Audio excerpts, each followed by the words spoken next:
Hello, my name is Shanur Ahmed. My roll number is 2051200094, and our project is a workout tracker which lets us add new workouts, view all the workouts that we have previously done, edit them, or even delete them if need be. And my teammate is Saurav Anand. Yeah. Hello, my name is Saurabh Anand. My roll number is 2051200092. And yeah, we will explain our app, Workout Tracker.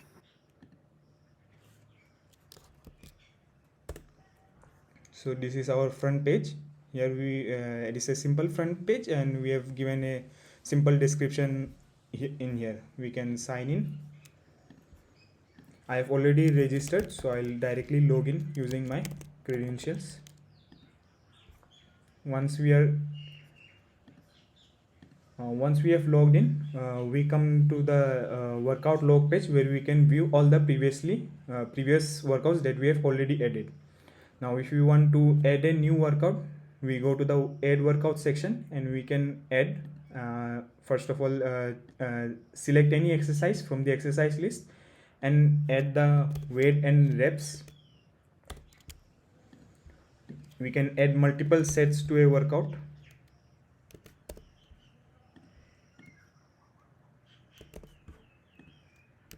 As well as add multiple exercises to the same workout.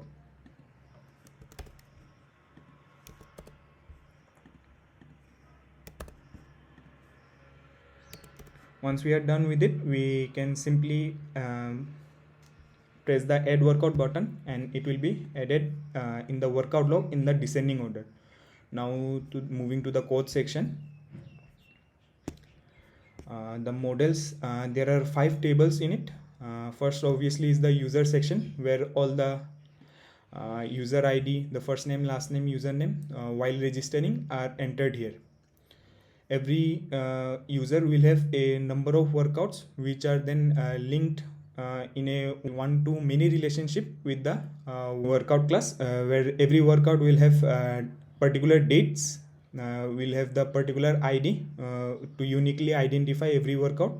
It will have the user ID, which user the workout belongs to, and the exercises. The exercises is then related to the exercise class, where there are different exercises we can add from the exercise list, and every exercise is again one to many related with the set section, where every exercise can have multiple sets, and along with them it has the weight and the reps with it. Now moving on to the main code section of the login and register. In the login, first of all, there is a form in the HTML section, and whenever we press the login button, the username and password is sent to the backend, where we first check the user if it is already present in the database or not. If it is present in the database, then we'll check if the password is correct or not. If the password is correct, then we'll successfully log in the user. Otherwise, we'll simply print the message that invalid username or password. Same for the register section. We'll enter the first name, last name, username, and the password. The password is then hashed in the backend using a library, Workzerk security, and then all of this is added to the database. Once it is added, if the username already if the user already exists, then we'll flash the message where it will show that username already exists. Otherwise, if it is not there in the database, then we'll add the new user. Next, the add workout. In the add workout, it is also a form where all the data is posted through the form, and all the count and all is saved here with the exercise, weights and reps. We all get it using the using for loops. We get it and then we can save it. This is we send the weights and reps using a list, and it is then saved in to the database. Next comes the edit and delete, which was done by Saurav Anand, and he will now explain the add and editing and deleting option in the app. Okay, so once we have added a workout, we can save it for later use, and later we can come and delete the workout or even edit it, like if we made some mistakes.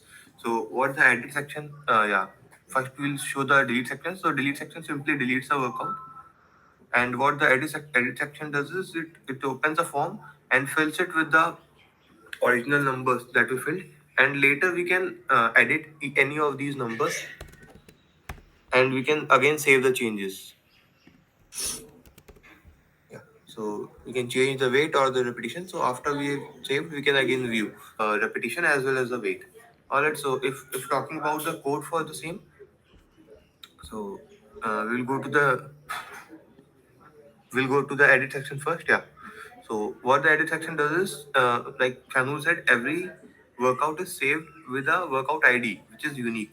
So what the edit section does is it first uh, sends the workout ID back to the database.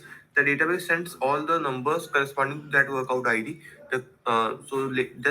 Then we first traverse on the number of exercises that we done, and for every exercise we traverse in the number of sets that we done.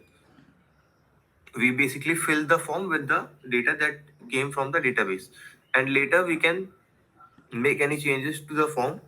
And after we have made the changes and we save, that all those numbers are committed to the database with db.session.commit. So after everything is committed to the database, the workout is now updated with new numbers. And later we can also delete.